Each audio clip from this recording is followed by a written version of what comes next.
Hello, thanks for watching. So in this video we're going to have a look at a few tips on how to do pavement art to get a perspective illusion, and it's kind of like the building block for 3D chalk art as well if you want to get adventurous and try some of that. So let's start with some tips for preparing for the drawing. This is the grid I used. I found it really handy. I'll share a link in the description as to where you can go to get that, and hopefully you'll find that handy as well. You'll notice it's a grid within a grid, so that faint black grid behind the light blue grid is what we're going to use to put the drawing in that we want to do. So this is the drawing I wanted to draw on the pavement, and it was a pretty good drawing to choose because there's not heaps of detail in it, so it was an easy one to practice with. And to start off with, I put the drawing, and if you've got a PNG copy of your drawing, it makes it a bit easier. Because you're going to put it on top of the black grid there, and just make sure that the top of your drawing doesn't go beyond that black grid.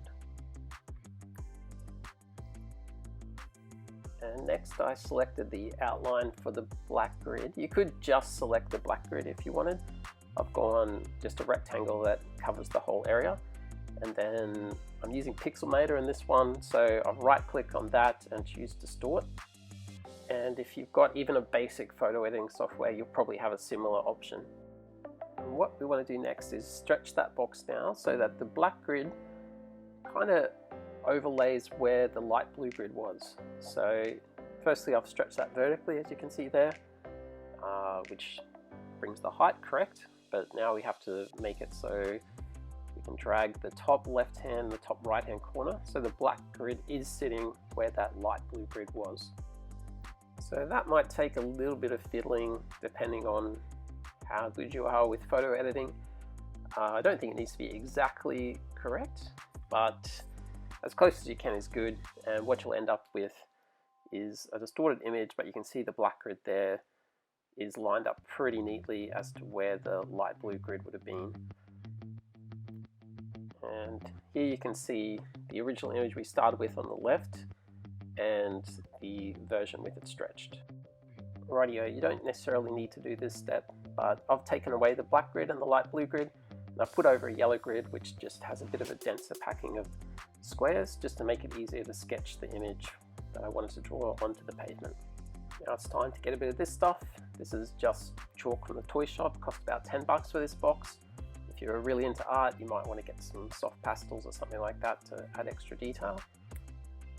You can see there the grid I did. I used squares of 25 centimeters long each, and used a big stick and a rake to help draw them. High quality art supplies.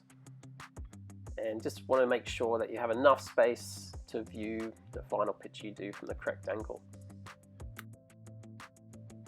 And here's a time lapse of actually doing the drawing. So the first thing I did was sketch the outline of the character that I wanted to draw.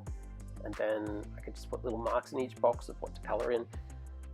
So it's a pretty good tip actually. If you're doing one of these, you can even get the kids involved.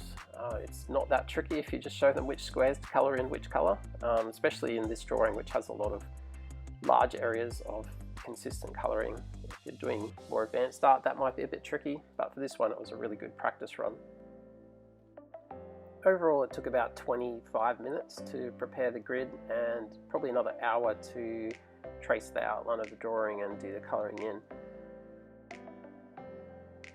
Overall though, it was not as tricky as I thought it might be, and I'm pretty keen to give this another go, maybe with a bit more of an advanced drawing, but also I think next time I'll plan the area a bit better so I can add a bit more shadowing to the character, a bit more 3D effects. So you can see the shadows there. If I'd known that was going to be like that at this time of afternoon, I could have added some extra shadows to the character and made it look a bit more 3D than it actually does, something like that. Just added that in after.